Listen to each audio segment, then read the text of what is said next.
এবার আমরা ওয়ার্ডসওয়ার্থের সনেট আপন ওয়েস্টমিনস্টার ব্রিজের সেস্টেড পার্ট মানে লাস্ট 6 লাইন পড়ব। Never did sun more beautifully steep in his first splendor, valley, rock or hill. Never saw I, never felt a calm so deep. The river glitters at his own sweet will.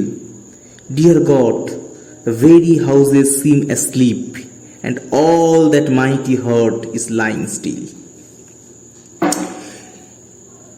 এই সেস্টেড পার্টেও অনেকগুলো rhetorical device বা figure of speech বা অলংকার বাংলায় যাকে বলে সেগুলো use করা হয়েছে। প্রথম যে লাইনটা, never did sun more beautiful steep in his splendour, valley, rock or hill. এখানে পার্সোনিফিকেশন, তারপরে ইনভার্সন এবং হাইপারবোল ইউজ করা হয়েছে। আমি বুঝিয়ে দিচ্ছি এর মানে কি। নেভার মানে কি কখনো না, যেমন আই নেভার ডিড ইট মানে আমি এটা কোনোদিনও করিনি। Never did sun more beautiful steep, steep STWP, steep মানে হচ্ছে এখানে স্টিপ মানে খাড়াভাবে কিরণ দেওয়া, খাড়াভাবে আলো দেওয়া। বলছে সূর্য এত সুন্দরভাবে, মোর বিউটিফুলি কম্পারেটিভ ডিগ্রি, আর কখনো কিরণ দেয়নি, আলো দেয়নি। In his first Splendor, his বলতে সূর্যের, স্প্লেন্ডার মানে দীপ্তি, ভোরবেলার কথা বলা হচ্ছে।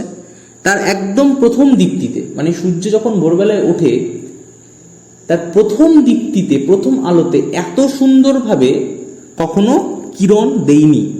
কোথায় কোথায় কিরণ দেওয়ার কথা বলা হচ্ছে, কোথায় কোথায় আলো দেওয়ার কথা বলা হচ্ছে? Valley, rock, hill. ভ্যালি উপত্যকা, রক পাথর, হিল পাহাড়।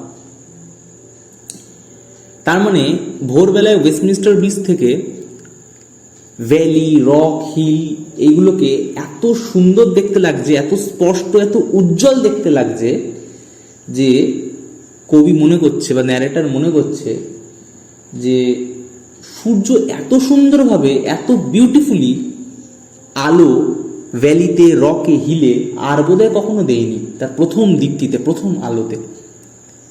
তা এটা কি কখনো হয়? এটা তো হয় না। এর আগে কি কখনো দেয়নি, নাকি আগে পরেও কখনো দেবে না?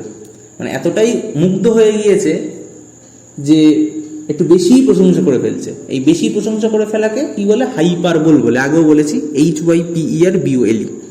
আচ্ছা, তারপর এখানে সূর্যকে পার্সোনিফাই করা হয়েছে। হিজ প্রোনাউন কখন ইউজ করা হয়? কোনো মানুষের ক্ষেত্রে, কোনো পুরুষের ক্ষেত্রে। তাহলে এখানে সূর্যকে কোনো পুরুষের সাথে তুলনা করা হচ্ছে, তাই পার্সোনিফিকেশন। এবং এই never did sun more beautiful steep, এই যে বাক্যের স্ট্রাকচারটা ঘুরে গেছে। অ্যাকচুয়ালি সাবজেক্ট কোনটা? সানটা প্রথমে হওয়া উচিত। নেভার দিয়ে তো এরকম ভাবে বাক্য শুরু হয় না। জোর দেওয়ার জন্য এরকম ধরনের বাক্য আমরা লিখি, এগুলোকে ইনভার্সন বলে। INVERSION। যখন কোনো নেগেটিভ ওয়ার্ড বা নেগেটিভ ফ্রেজ দিয়ে শুরু হয় বাক্য, তখন সাবজেক্টের আগে তার বিভাবটা চলে আসে। এখানেও তাই হয়েছে। নেভার ডিড, নেভার একটা নেগেটিভ ওয়ার্ড, এটা দিয়ে শুরু হয়েছে, তাই সানের আগে বিভার্ব বা ডু ভার্ব, বিভার্ব নয় ডু ভার্ব, ডিড চলে এসেছে। তাহলে এখানে কটা ফিগার অফ স্পিচ? অ্যানাস্ট্রফি বা ইনভার্সন একই ব্যাপার। ইনভার্সন, পার্সোনিফিকেশন এবং হাইপারবোল। তাহলে প্রথম দু লাইনের মানে আশা করি বোঝা গেল যে সূর্য এত সুন্দরভাবে পাহাড়, উপত্যকা এবং রকে আর কোনোদিনও, আর কখনো তার প্রথম দীপ্তিতে মানে ভোরবেলায় আলো দেয়নি, এত সুন্দরভাবে আর কখনো আলো দেয়নি। Never saw I, never felt a calm so deep, এখানেও সেম ইউজ করা হয়েছে, ইনভার্সন বা হাইপারবোল। কি বলছে? যে আমি কখনো, কাম মানে শান্ত, এত গভীর, ডিপ মানে গভীর, এত গভীর শান্ত একটা ভাব আমি আগে কখনো অনুভব করিনি। মানে নীরবতা, স্তব্ধতা, সাইলেন্সের যে এত গভীরতা, সেটা আমি আগে কখনো দেখিনি। নেভার স আই, আমি আগে কখনো দেখিনি। নেভার ফেল্ট, আগে কখনো ব্যবহার করিনি। কখন ইনভার্সন হয় জানো? যখন কোনো বাক্যকে জোর দেওয়া বোঝায়। যেমন এখানে জোর, এই বাক্যটাকে যদি এরকম ভাবে বলতো, I never saw or I never felt calm so deep, এতটা জোর আসতো না বাক্যটাতে। যেহেতু ইনভার্সন করে বলছে, never saw I never felt, একটা জোর আসছে, সেই জন্য এখানে ইনভার্সন হয়েছে, মানে সাবজেক্টের আগে ভার্ব চলে আসছে। এটাও হয়তো হাইপারবোল, যদি আমরা এরকমভাবে বলতে পারি না কবি হয়তো সত্যি কখনো দেখিনি, কিন্তু তবুও হাইপারবোল বলা যায় যে সত্যিকে আগে কখনো দেখিনি। কিন্তু এই বাক্যটাতে হাইপারবোল না বলাই ভালো, কারণ এটা তো কবির নিজস্ব ব্যাপার। আগেরগুলোতে যেমন প্রথম সেন্টেন্সে ওই প্রথম অক্টেবের একদম প্রথম line, earth has not anything to show more fair, এটা নিশ্চয়ই হাইপারবোল, কারণ পৃথিবীতে এর থেকে ভালো জিনিস আরো অনেক কিছুই দেখানোর থাকতে পারে, বা সূর্য তো এর আগে আরো ভালোভাবে কিরণ দিতেই পারে। কিন্তু এইটা যেহেতু কবির পার্সোনাল বিষয় বা ন্যারেটারের পার্সোনাল বিষয়, সেজন্য এটাকে আমরা হাইপারবোল সেই অর্থে বলতে পারবো না। হয়তো ন্যারেটার বা কবি সত্যি এর আগে কখনো এত সুন্দর গভীরতা, নিস্তব্ধতা, শান্ততা, মানে শান্ত ভাব অনুভব করেনি। আচ্ছা, 3টে লাইন গেল, 4টে লাইন। 4 নম্বর লাইন, দ্য রিভার, রিভার বলতে কোন রিভারের কথা বলা হচ্ছে আমরা জানি, রিভার থেমসের কথা বলা হচ্ছে, THEMES, যার ওপর ওয়েস্টমিনিস্টার ব্রিজটা রয়েছে। বলছে the river glides at his own sweet will, দেখো অ্যাট হিজ, আবার হিজ, তার মানে এখানেও পার্সোনিফিকেশন করা হচ্ছে, কারণ হিজ, হার এগুলো তো আমরা মানুষের ক্ষেত্রেই ব্যবহার করি। আচ্ছা, GLIDETA, এটাও একটা আর্কেইক ফর্ম, ARCHAIC। আর্কেইক কি জিনিস আমি আগে বলেছি, যেটা পুরনো ইংরাজি, আগে ব্যবহৃত হতো কিন্তু এখন আর ব্যবহৃত হয় না। গ্লিড মানে অ্যাকচুয়ালি গ্লাইড, GLIDE, গ্লাইড মানে প্রবাহিত হওয়া, ফ্লো। তাহলে কি বলছে যে উইল, WILL, উইল একটা অক্সিলারি ভার্ব, শ্যাল উইল, কিন্তু এখানে উইল মানে ইচ্ছা, নাউন। বলছে নদী মানে থেমস নদী প্রবাহিত হচ্ছে at his own sweet will, এটা একটা ফ্রেজ, তার নিজের আপন মনে, আপন ইচ্ছাতে, যেমন সে আপন ইচ্ছাতে গান গেয়ে যাচ্ছে, he is singing at his own sweet will, ঠিক আছে, মানে আপন ইচ্ছাতে নদী প্রবাহিত হয়ে যাচ্ছে। যেহেতু ন্যারেটার ওয়েস্টমিনিস্টার ব্রিজের উপরে রয়েছে, তার তলা দিয়েই যাচ্ছে নদী খুব সুন্দরভাবে প্রবাহিত হচ্ছে। কবি মনে করছে যে আপন মনে নদী প্রবাহিত হচ্ছে। Dear God, the very houses seem asleep. আচ্ছা, যখন আমরা প্রচণ্ড অভিভূত হয়ে যাই, বিস্মিত হয়ে যাই, তখন প্রায়শই ভগবানের স্মরণ করি। এখানে ন্যারেটার বা কবি সেও একই কাজ করছে, ভগবানকে ডাকছে, ভগবানের স্মরণ করছে। Dear God, the very houses seem asleep, প্রত্যেকটা বাড়ি যেন ঘুমন্ত। এখানেও আমরা পার্সোনিফিকেশন বলতে পারি বা ট্রান্সফার্ট এপিথেট বলতে পারি, মানে অ্যাকচুয়ালি বাড়িগুলো তো ঘুমন্ত না, বাড়ির ভেতরে যে মানুষগুলো রয়েছে সেগুলো ঘুমন্ত। সেই অ্যাডজেক্টিভ অ্যাসলিপ, এপিথেট মানে অ্যাডজেক্টিভ, সেটা ট্রান্সফার্ট হয়ে যাচ্ছে, হয়ে বাড়ির কাছে চলে আসছে। অ্যাকচুয়ালি বাড়ি তো ঘুমন্ত হতে পারে না, বাড়ির মানুষগুলো ঘুমন্ত, এটাই বলতে চাইছে। কি বলছে, dear God, the very houses seem asleep, ভোরবেলায় নিশ্চয়ই সব মানুষজন ঘুমাবে, কেউ তো আর ভোরবেলায় ওঠে না, অত সকালবেলায় কজনই বা ওঠে। তাই বলছে যে প্রত্যেকটা বাড়ি ঘুমোচ্ছে, ঘুমন্ত। আচ্ছা, বাড়ি ঘুমন্ত কেন বলছে? কারণ সাধারণত বাড়ি মানে কি, দরজা জানলা খোলা থাকবে, লোকজনকে দেখা যাবে, একটু শব্দ হবে, তবেই তো সেটা মনে হয় একটা বাড়ির মতো বাড়ি।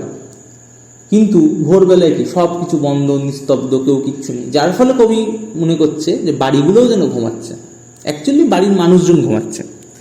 And all that mighty heart is lying still, lying মানে শুয়ে থাকা, স্টিল মানে শান্ত হয়ে। কি বলছে, all that mighty heart, mighty মানে শক্তিশালী, এবং সেই মাইটি হার্ট, শক্তিশালী হৃদয়, ইজ লাইং স্টিল, শুয়ে রয়েছে স্টিল ভাবে, শান্তভাবে। আচ্ছা, মাইটি হার্ট বলতে এখানে লন্ডনের কথা বলা হচ্ছে। আচ্ছা, লন্ডনকে হার্ট কেন বলা হলো? এইটা একটা কারণ হতে পারে। আমরা জানি লন্ডন হচ্ছে ইংল্যান্ডের ক্যাপিটাল, রাজধানী। ক্যাপিটাল মানে কি, যেটা একদম, যেখানে সব কিছু অ্যাভেলেবেল, বা যেটা একদম মানে মধ্যমণি। সেই জন্য হয়তো, যেহেতু লন্ডন ক্যাপিটাল, সেই জন্য হয়তো লন্ডনকে হার্ট বলা হয়েছে, হৃদয় বলা হয়েছে, যেহেতু লন্ডন রাজধানী, এটা আমার মনে হয়। And all that mighty heart is lying still, মানে গোটা লন্ডনটা শুয়ে রয়েছে নিস্তব্ধভাবে, লাইন স্টিল স্টিল হয়ে শান্ত হয়ে শুয়ে রয়েছে। যেহেতু তখন ভোরবেলা ডন, তখন কেউ উঠিনি, কর্মব্যস্ততা শুরু হয়নি, সেজন্য কবি এই কথাটা বলছেন। আচ্ছা, এখানে ওয়ার্ডসওয়ার্থের একটা ফিলোসফি রয়েছে, প্যানথিইজম, PANTHEISM। প্যান মানে কি? প্যান মানে অল, থিইজম মানে বিশ্বাস। ওয়ার্ডসওয়ার্থ নর্মালি ওই পার্টিকুলার কোনো রকম আলাদা আলাদা কোনো ভগবানে বিশ্বাস করতেন না। ওয়ার্ডসওয়ার্থ মনে করতেন যে সব কিছুর মধ্যেই ভগবান রয়েছে, সব কিছুর মধ্যেই গড রয়েছে। প্যান মানে অল, মানে তুমি যা দেখছো সব কিছুর মধ্যেই ভগবান রয়েছে। ভগবান হচ্ছে অমনি প্রেজেন্ট, OMNIPRESENT, সব জায়গায় বিরাজমান। মানে ওয়ার্ডসওয়ার্থ যে এই যে রিভারটা দেখছে বা যে প্রাকৃতিক দৃশ্যটা দেখছে, তার মধ্যেও ওয়ার্ডসওয়ার্থ গডের এক্সিস্টেন্স খুঁজে পেতেন। সেই জন্যই হয়তো ওয়ার্ডসওয়ার্থ এখানে প্রকৃতির সৌন্দর্য দেখতে দেখতে ভগবানের কথা বলেছে। কারণ ওয়ার্ডসওয়ার্থ এই যে রিভার বয়ে যাচ্ছে বা সুন্দর যে প্রকৃতি আবহাওয়া, তার মধ্যেও সেই রিভারের মধ্যেও ভগবানকে খুঁজে পাচ্ছে, এনভায়রনমেন্টের মধ্যে ভগবানকে খুঁজে পাচ্ছে, সব কিছুর মধ্যে ভগবানকে খুঁজে পাওয়া, এটাই হচ্ছে প্যানথিইজম। সেই জন্য হয়তো ওয়ার্ডসওয়ার্থ ভগবানের কে স্মরণ করছে, ভগবানকে ডাকছে। আশা করি আমি বুঝতে পেরেছি সেস্টেড পার্টটা। আচ্ছা, সেস্টেড পার্টের রাইম স্কিমটা নিয়ে একটু আলোচনা করা যাক। স্টিপ, আচ্ছা আগেরগুলোতে অক্টেভ পার্টে A আর B নিয়ে গল্প হয়েছে, এবার CD নিয়ে গল্প হবে। যেহেতু স্টিপের সাথে অক্টেভ পার্টের কোনো লাস্ট ওয়ার্ডের মিল নেই, আচ্ছা স্টিপটাকে C ধরো, হিলটাকে D ধরো, ডিপ, দেখো স্টিপের সাথে ডিপের মিল, তাহলে আবার C ফিরে আসছে। হিলের সাথে উইলের মিল, আবার D ফিরে আসছে। অ্যাসলিপ, ডিপ স্টিপের সাথে মিল, C ফিরে আসছে। স্টিল, উইল আর হিলের সাথে মিল, D ফিরে আসছে। তাহলে রাইম স্কিম কি? সেস্টেটেড CD CD CD। এটা কিন্তু পরীক্ষার জন্য ইম্পর্টেন্ট। আশা করি আমি ওয়েস্টমিনিস্টার ব্রিজ বোঝাতে সক্ষম হয়েছি। এটা একটা সনেট কেন সেটাও আমি বলে দিয়েছি। এটা পেত্রার্কান সনেটের ধারায় লেখা, স্টাইলে লেখা, কিন্তু পেত্রার্কান সনেটের মতো সব বৈশিষ্ট্য এখানে পাবে না। এটা ওয়ার্ডসওয়ার্থের লেখা, কিন্তু পেত্রার্কান সনেটের ধারায় লেখা, আয়াম্বিক পেন্টামিটারে। পরের কোনো ভিডিওতে সময় সুযোগ পেলে আমি আয়াম্বিক পেন্টামিটার কি সেটা পরে বুঝিয়ে দেবো। আপাতত শর্ট কোশ্চেন এটা মনে রাখবে, এটা আয়াম্বিক